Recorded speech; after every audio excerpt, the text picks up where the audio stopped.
Hello. Welcome to Release Your Wings. Does it sometimes seem to you that the whole world is just like this and everything's going crazy around you? Today's topic is thriving in these times. I'm Dan Bagley, and this is my friend Shireen Shada. Hi, Dan. Hi, Shireen. I didn't think of a mask, but next time. And we decided to think about thriving, resilience, thriving. And are things as bad as they seem, or how do we make things better in our worlds? So, let's start with this. First of all, resilience versus thriving. I was thinking more of thriving. Thriving, okay. Yeah. Resilience is just bouncing back, but thriving Right. is really rising, Elevated. Rising up. Okay, good. So you had we discussed this before coming on camera. You had a really nice thought about the ultimate in this starts with peace. Was that your? Stillness. Stillness, thank you. Stillness. You know, I was thinking, historically, people always say, oh, they're so bad now, all of that. But historically, actually, we are really okay. Externally, Right. we are okay. We are much better. And in my own very small world, if I have running water and hot water, and if I'm able to floss and brush my teeth and all of that, I'm really Yes. doing good, because that was not available. Right. Even 200 years ago, that wasn't available. They had very bad teeth hygiene. And I'm very particular about it because I think I'm the person who flosses and brushes the most ever anyone I've known, about 4 or 5 Good for times, you. 4 or 5 times a day. So it's a very important aspect of my life. And so I was thinking about all of that. I was thinking externally we really are good. We're doing well. But internally, I think we are a little worse off. Internally, I think there is a loneliness. Internally, there is an emptiness. More and more people say that to me. Or maybe I didn't do a sampling of all of the 7 billion people in the world, but Yeah. more people come and talk to me about these things. Yeah. And so I was thinking, thriving in these times is, how do I change my internal landscape to reflect what's happening externally? Well, as a former mass communications professor, I have to say that part of what makes it seem worse than it really is relates to our media habits. Yeah. Very often, I mean, the mass media have one message, and that is please stay tuned. Don't touch that dial. And in that sense, we will make you laugh, we'll scare you, we'll tell you how awful things are, we'll replay a catastrophe again and again and again. And we get more delivered to us to keep us psychologically, spiritually off balance, I think, than any other time in history. Yeah, and also I feel, again, media, we are presented with 200 million choices. Yes. And if you don't have that, then it's not right. And also internally, no? Yeah. Because we are not experiencing something, then we feel, oh yes, I need to go shopping. Yeah. And I need something else, or I need something else. There's always something else that you need to fill a void that you don't have. And I was thinking about stillness, and I was thinking that it's not about doing more. It's just about being very, very still. Whether it's loneliness, you know, people do so many things to combat loneliness or depression or whatever it is, you know, Right. the malaise that The they're going malaise. through at that time, malaise they're going through at that time. And so I feel that we have to be even though it sounds counterintuitive, we really have to learn to be still.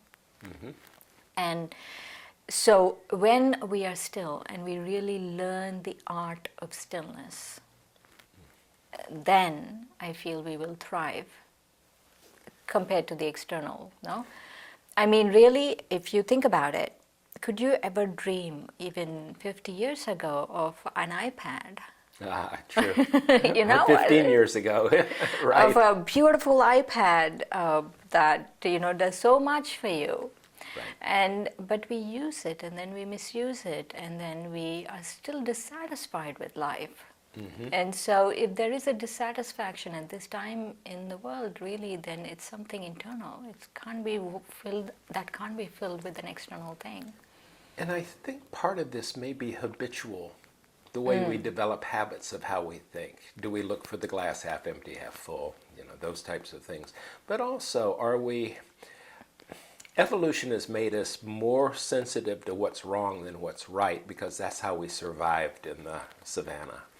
Look around and see if there's danger. So given that, we have a prefrontal lobe now that wasn't in those days of the cavemen, as developed as the days of the cavemen, where we can think in the future and behind, but that is a trap. Because if we're constantly in the future, then we're not in the here and now. If we're constantly mulling over what happened yesterday, we're not. So what your stillness is, being present without commentary, is that? Yeah, and even if there is a commentary, there has to be how beautiful it is. Which, that's where I was trying to get that to. Stillness, really, that there is a play going on, and that's my commentary today, actually, is how beautiful everything is. Gratitude and stillness, to me, go very much, but the gratitude almost creates an object. And gratitude, I'm not talking about that, it's the subtle difference between happiness and joy. Happiness usually has an object of what I'm happy about. Joy is just, to me, gratitude is that expansive feeling of, So I was thinking about even small things, like the postman coming to the door. I feel, oh, how beautiful. yeah. How beautiful actually he's doing his job. Uh-huh. You know, and he's smiling and all of that, or anything, small things, right? Even if someone's cutting me off, it is actually, if you look at it as a movie, it's a beautiful scene in the movie. It's an action scene. It's an action scene, exactly, and how beautifully it's being played out. And I'm talking about this because that kind of small things, that you appreciate small things, really bring you into stillness. Yeah. So there are entry points into stillness. And one of the entry points is one is gratitude, being grateful for everything you have. And one is just the wonder of everything that's going on. Just seeing the beauty and the wonder of everything that's going on. And then that brings you into stillness. And so, but we have to come to that stillness. And in that stillness, I feel we will really thrive. So, in any athletic event on television, there are two commentators. One of them is the play-by-play person, and the other is what we call the color commentator. In our minds, the play-by-play would be acknowledging the postman has come to the door. The color commentator might say, he's late. Oh, I'm glad he brought my mail today. I wonder if there are any bills. But it's the color commentary that is sort of an insidious trap sometimes. Because that's the one, that's the evaluative one that's saying, that's the busy mind. Yeah, What does this mean? that you're evaluating whether it's good or bad. Exactly. We have to go beyond that We kind have of to duality. drop- yeah, the we color have commentary. to drop that kind of duality. Whatever is happening is good. So within that, then that comes back to the thriving and adding the spiritual dimension, which is really what we're talking about here, is everything is a spiritual moment if you look at it in the peaceful way. Even, I mean, a sunset is easy to see, a peaceful spiritual moment. A butterfly. But you mentioned the person cutting you off. And even that is the moment that we're saying, When I can see beauty in that scene, then I can be really still. So, as you know, my younger son is a chaplain, and he was really tired the other evening. We're sitting talking, and I said, "What is it?" He said, "I think I've got compassion fatigue. I'm dealing with people losing their loved ones every day.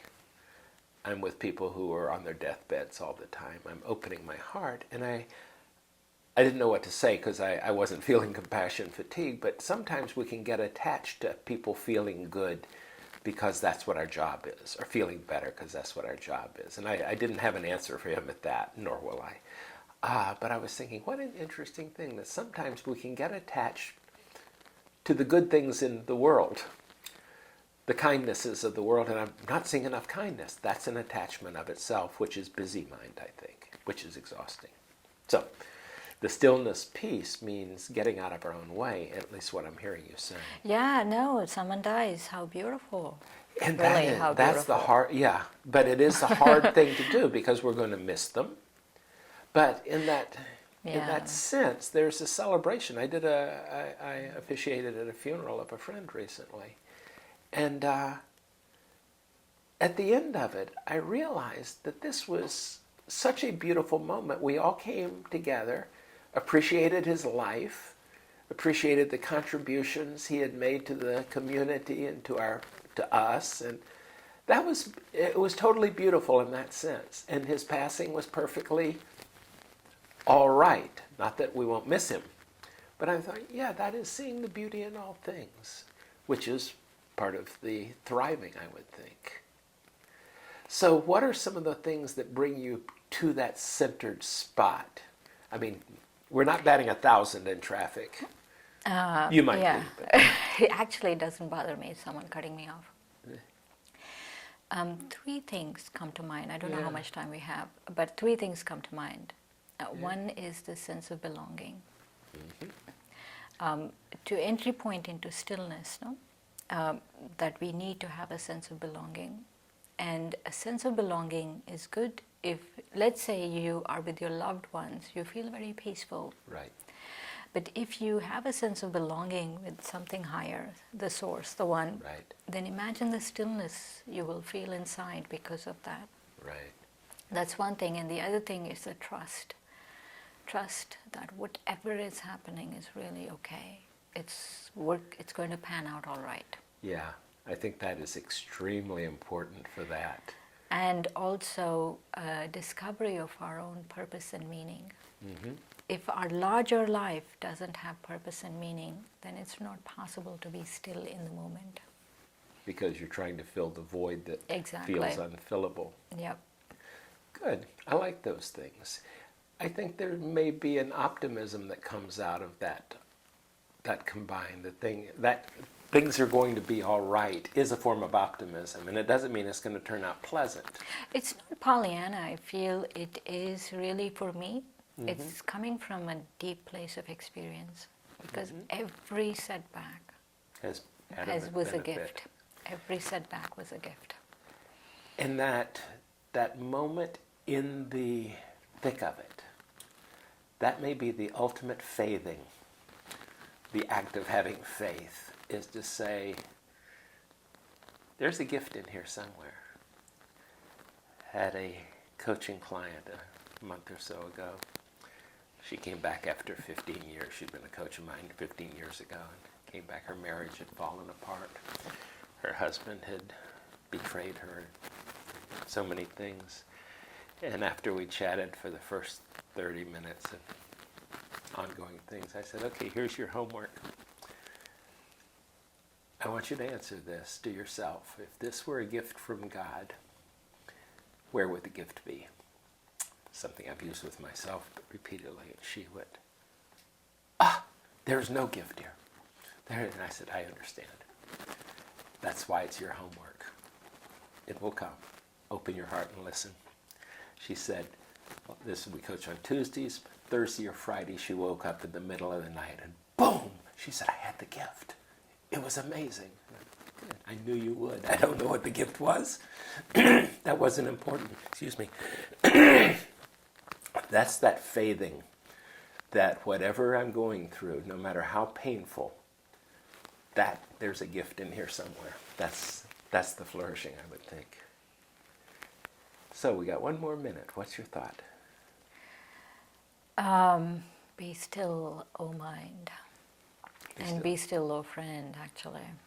And make your mind your best friend and just be still.